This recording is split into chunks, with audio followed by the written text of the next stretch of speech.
In jaz vedno trdim, da če ni za to dejanskega kreativnega, komunikacijskega in podobnega razloga, v Sloveniji prehitro se naveličajo in medij, ki postane tudi njihov by the way brand, kar ukinejo.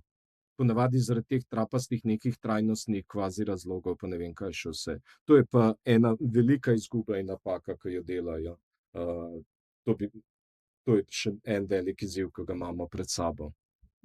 Ko si omenil da imaš rad strukturo, zdaj revija, ki jo trenutno urejaš, si rekel enkrat na mesec, izhaja. Kakšen je to ritem dela? Reciva, da vzameva za izhodišče, je čisto vseeno, kdaj gre, v kaselc, ampak recimo, da prvega v mesecu mora biti v kaselcu, ko se to odda, kaj drugega, tretjega, petega, desetega delate? Kako, kdaj mora iti v tisk, do kdaj mora biti vse narejeno?